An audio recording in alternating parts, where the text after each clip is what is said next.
Live from Las Vegas, it's theCUBE, covering Fortinet Accelerate18. Brought to you by Fortinet.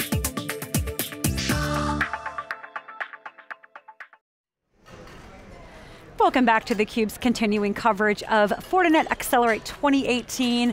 I'm Lisa Martin with my co-host Peter Burris, and we are now joined by the CISO of Ingram Micro, Kevin Kealy. Welcome to theCUBE. Thank you both very much, it's nice to be here. I love your title, the Prince of Security Weirdness, your other title. Yeah, right. Tell us about where you got that and why you like it. I was at a customer engagement years ago when I was working for AT&T in, of all places, Moline, Illinois, and I was working with a lady whose business card actually said Protocol Princess. And the customers, based on what we were actually there to do, the customer decided that if she was the Protocol Princess, then I had to be the Prince of Security Weirdness, because the problem ended up being a combination of something very odd that was happening with their security appliances, plus the network itself. And so, of course, she spread that when we got back to the office, and it just kind of stuck from there on. So I kind of like it. If the company found something weird that was going on with security, they'd just go, send him, he'll sort it out. And I did. So you've seen probably a really interesting evolution of security. Oh yeah. You've been the CISO for almost a couple years at Ingram almost Micro? 2 years, yep. Longest tenured one in a while, I think. So. And you have an interesting kind of strategic perspective. Tell us a little bit about that and what makes that unique. Sure, so from a CISO perspective, it used to be the CISO was the CE-No, the place where business goes to die. My feeling is, if I'm not adding lift to the business, then I'm adding drag. And if you're adding drag, then you're not being a responsible custodian of the company's money or its direction. So my feeling is, and my strategic objective is, always partner with business to help them achieve what they need to achieve, but to do it safely in a way that doesn't add risk to the company. So I like to say, you look through your lens at something, it looks ridiculous. Somebody's doing something truly stupid, but if you pivot your perspective and you look at what they're doing it for, they have a perfectly reasonable and rational expectation of their results and what they're trying to achieve. What you need to do is adjust your thinking to understand what you currently don't understand in order to pivot them to get to a safe perspective from them to the business. So one of the key differences between business and digital business is the role the data plays, but we could also take a security perspective. Business was about securing and limiting access. Digital business is about sharing and making possible access. So is that kind of where you mean when you say that you're not the C-No, you're not the CS necessarily, but you're really focused on how to appropriately share? Completely agree, yeah. My approach is always, let's consult with each other, tell me what you're trying to achieve. And let's not look at what's caused me to be in your business today, let's look at what you're trying to achieve. What's your end goal? Right, now let's work together to achieve that in a way that adds limited, because you can't ever have a solution that exposes stuff without adding any risk. But there's always an acceptable risk appetite that you have to maintain in order to do business, right? With risk comes opportunity and reward, right? So you can never eliminate all risk. So my approach is, understand what they're trying to do, work out how much risk there is in any different way of doing it, and then choose the way that offers you the most risk reduction for the least capital expenditure and operational expenditure, and gets them to market the quickest. At that point now, I know I've done my responsible part of keeping risk under control. I maintain a risk register, tells me as a whole the company has accepted this much risk. If we do this extra thing, this might put you over what you, the board of directors and the management have accepted before. Let's see what we can do to rein that little bit back in here. I have a solution here that's nearly what you want. Will that do? Another mantra I cite is, don't let perfect be the enemy of good enough. Too many of my peers in the CISO realm keep chasing perfection. They see NIST 800 as an achievable goal. They see total PCI compliance as an achievable goal. My feeling is, as soon as you get to the point where you are PCI compliant and you still have things to do, then you need to start concentrating on other more risky things that are going on in your business. You can never achieve NIST 800 unless you have a government's funding. I don't know too many CISOs who have a government's funding, right? So my feeling is never let good enough fail to be good enough. Achieve good enough, then go and solve other riskier things, and then come back maybe in a couple of years when it's time to refresh that solution and see if now that's not good enough anymore, maybe you need to do something different. But in all cases, I'm partnering with business to make sure that whatever I'm doing is adding lift for them, not drag. So, Ingram Micro, we just had Eric Cole on a little bit ago. So Ingram's been a partner with Fortinet for 10 years or so, but you, on your side, in your CISO role, are a customer of Fortinet. So in the last couple of years when you came on board, some of the things I'm hearing that you're talking about, it sounds like potentially a cultural shift. Talk to us about maybe some of the weirdness that you found in from a security perspective, and how Fortinet is helping you guys on the Ingram achieve security transformation so that you can evolve. Sure, so Fortinet's been a great partner for me. They have a truly wonderful suite of products. I mean, everything from the edge protection for the dissolving perimeter, all the way out to small and Soho type firewalls, and then we have wireless access points that are strong and well fortified with the ability to separate between multiple networks, all the way down to FortiDB, which I use to protect our databases, to do our database monitoring for our critical databases. As a suite of things that I can manage with one console, it helps me minimize the number of operational staff and the operational training they have to do. And then from my perspective as a customer, Fortinet's always there for me. I know that I can just call them and within 5 minutes somebody's calling me back and I get the right resources right on the phone. That kind of partnership, you can't put a price on that. You know, everybody's at some point in their lives bought a product that's failed and then you can't get any customer support on it, and eventually you have to toss it out. Fortinet's always there for me. They're always checking to make sure that we're doing the right thing. And to give you an example of how Fortinet is part of our company fabric, and I use the word in both its terms, we chose Fortinet gear to protect our CEO's house. Right? Our CEO, of course, has a lot of, he's a high net worth individual, has a lot of high value assets he takes home to work from home. He's clearly a target, so for protecting his home and infrastructure there, we deployed Fortinet gear. It's a very interesting use case. Yeah, and all my staff, including myself, we have Fortinet gear at home as well. So this is the stuff that we trust to protect ourselves when we're in our most vulnerable environment. A lot of people don't think about that. You take these well-secured devices and you take them outside the company perimeter. Now they're on their own. If you can take them to a safe environment, though, it makes them a lot safer. From an engagement perspective, as the buyer of things for a company like Ingram, one of the first partnerships I made when I joined the company was with Eric, because I want to make sure that I'm supporting our sales side as well. So if anybody comes to me and says, hey, I have the perfect solution for you, the very first question I ask them is, are you a reseller with us? And if the answer's no, it's like, call this guy, this Eric Cole chap, he'll be able to have a very interesting conversation with you. So Fortinet being such a long-term partner of Ingram, it's an easy purchasing decision for me. Number one on the technology side, number one on the partner side. You know what that old story is? Nobody got fired for buying IBM. At Ingram, nobody get fired for buying more Fortinet gear, and it helps that it's the best on the books for me anyway, for the stuff that I use it for. So I'm very excited about the new fabric. Tell us about that from a visibility perspective, internally, a complexity mitigation standpoint, TCO. How is that going to help you at Ingram? So you said the word, visibility. One of the first things I did when I got to Ingram was I realized that I couldn't see all the way to the edges and to the bottom of my network, right? So I've started to increase the visibility.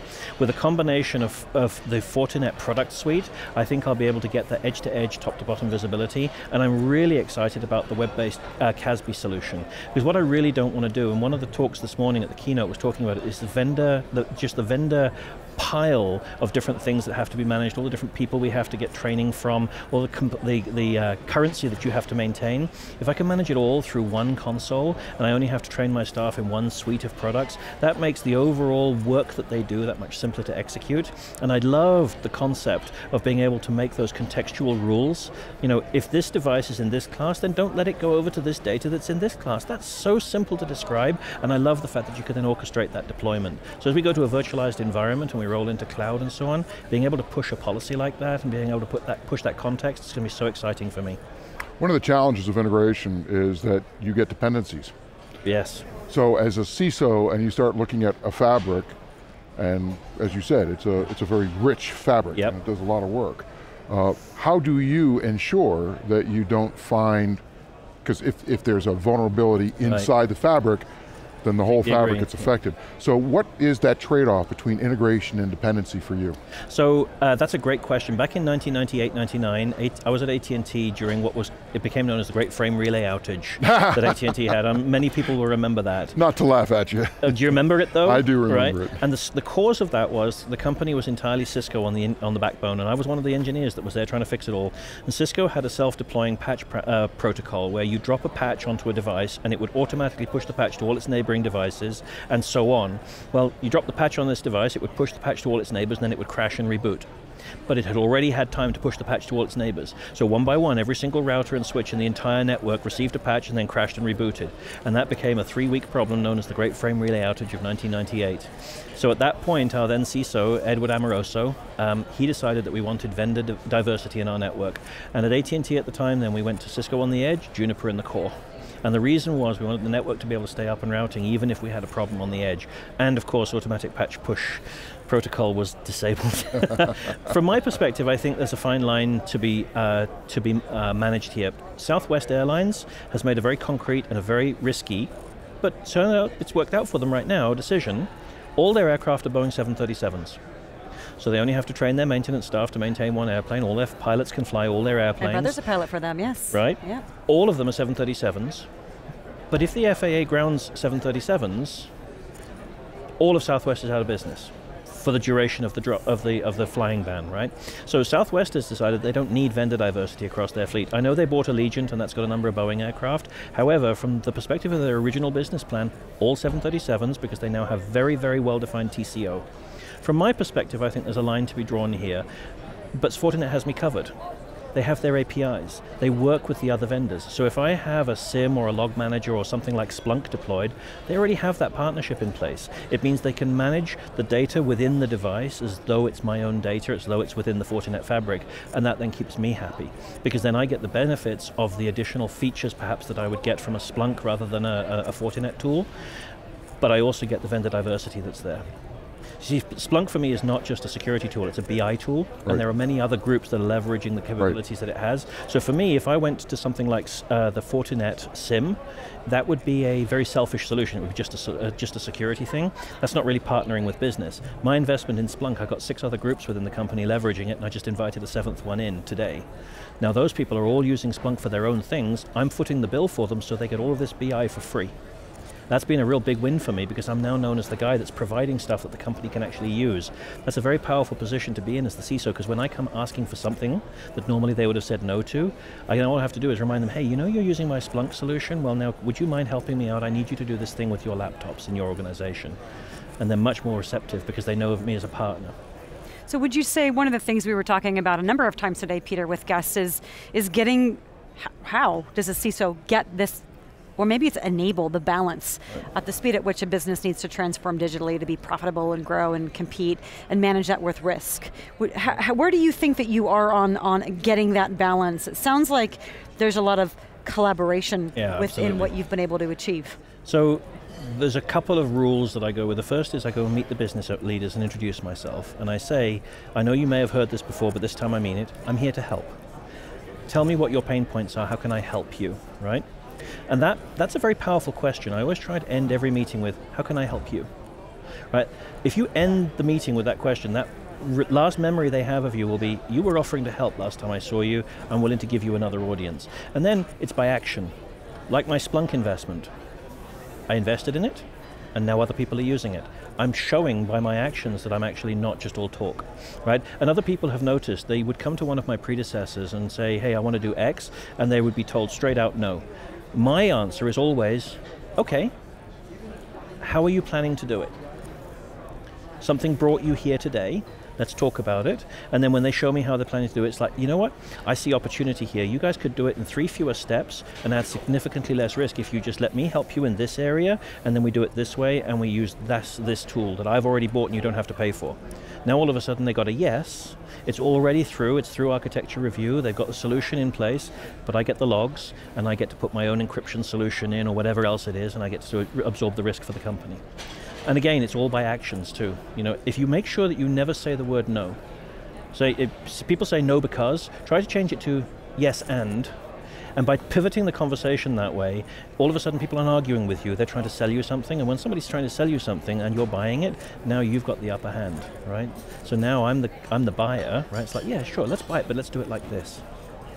So I have a question for you. This is related to one of the conversations we've had many times today. I'm going to paint a scenario for you. A CEO is sitting in front of a group of investors. Sure. And talking about strategic flexibility and the things that their assets allows her to do. Right. My balance sheet will allow us to do this. My sales force will allow us to do this. Right. When are we going to see the first CEO say, my security, my digital security will allow us to do this, things that our competitors can't do? That's an excellent question. I hope it's soon. I'd like to be right in the vanguard of that. Ingram Micro already uses us as an enabler. I'm sorry, what was that? Ingram Micro already uses me and my group as an enabler. This year we've been able to negotiate a reduction in our corporate insurance rates for cyber risk, simply because I was able to show the value in what we've achieved over the last 2 years and show how materially we've affected the company's risk envelope and our acceptance of risk. So by doing that, I've already added value to the bottom line, because insurance costs money and it's a dead sunk cost, right? So I've already reduced the cost of that. So now all of a sudden I'm enabling the business, and I'm also meaning that we can actually uplift our coverage too. So now we're reducing risk even more. We can displace more risk to the outside of the business. This conversation with Eric, I'm about to award an RFP. Before I award an RFP, I'll go and see to Eric is there a strategic reason for me to award it to this vendor or this other vendor. Now, of course, we're negotiating on the sales side and the buy side together. That's a very powerful story. So certainly at Ingram, I think I'm already partnering with the business in such a way that we can make that a compelling message. In terms of the overall industry, I really hope it'll be soon. I think the CISO and the CIO roles are merging together. I think as the CIO is rolling less hardware and is rolling more into virtual and policy and direction and technology choices, I think people are going to have to realize that security has to be built into that, because if you try and bake it on later or bolt it on, it's never as effective, it's always more expensive. You look at something like the Fortinet fabric, you roll that as part of your orchestrated virtual environment, you've turned the whole attack chain on its head now. Now, it's going to cost so much to try and compromise any part of that infrastructure. You're going to see it so quickly. You've turned it all around. Now it's way too expensive to try and attack companies with that kind of fabric. Now the boot is on the foot. Okay, so invent something that I can't see. We've got contextual threat intelligence here that's able to spot patterns. We've got polyform on the outside here. Everything's working in concert. Okay.